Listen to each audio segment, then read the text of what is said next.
ఆది పినిశెట్టి, నిక్కీ గల్రాని విడాకులు తీసుకుంటున్నారా? టాలెంటెడ్ యాక్టర్ ఆది పినిశెట్టి గురించి మనందరికీ తెలుసు. ఓవైపు హీరోగా, మరోవైపు విలన్ రోల్స్ తో సినిమాల్లో అదరగొడుతున్నాడు. ప్రస్తుతం బాలకృష్ణ, బోయపాటి కాంబోలో వస్తున్న అఖండ 2లో విలన్ గా నటిస్తున్న ఆది ఇప్పుడు తన కొత్త సినిమా శబ్దంతో హీరోగా రాబోతున్నాడు. ఈ సినిమా ఫిబ్రవరి 28న రిలీజ్ కానుంది. దీని ప్రమోషన్స్ లో బిజీగా ఉన్న ఆది లేటెస్ట్ ఇంటర్వ్యూలో తన భార్య నిక్కీ గల్రానితో విడాకుల రూమర్స్ పై స్పందించాడు. ఓ ఇంటర్వ్యూలో ఆది ఈ రూమర్స్ గురించి ఓపెన్ అయ్యాడు. ఆది ఏం చెప్పాడంటే, సినిమాల్లో చాలా క్యారెక్టర్స్ చేయడం వల్ల నటీనటులు సెన్సిటివ్ గా కాకుండా స్ట్రాంగ్ గా తయారవుతారు. రోజు 200 మందితో పనిచేస్తాం. అందరూ మనకు మర్యాద ఇవ్వాలని లేదు. సినీ లైఫ్ లో స్ట్రాంగ్ మైండ్ సెట్ వస్తుంది. నిక్కీతో విడాకులు తీసుకుంటున్నామని వార్తలు చూసినప్పుడు నాకు షాక్ అనిపించింది.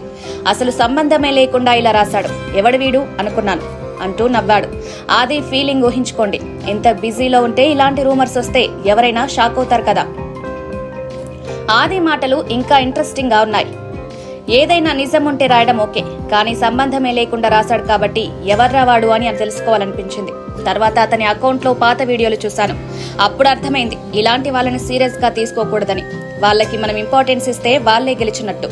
ఎక్కడో కూర్చొని ఏం తెలియకుండా రాస్తే అతను స్వయంగా సీరియస్ గా తీసుకోకపోతే మనం ఎందుకు తీసుకోవాలి అంటూ లైట్ తీసుకున్నాడు. ఆది ఈ రూమర్స్ ని ఎంత కూల్ గా డీల్ చేశాడో చూస్తే ఆశ్చర్యం కలుగుతుంది.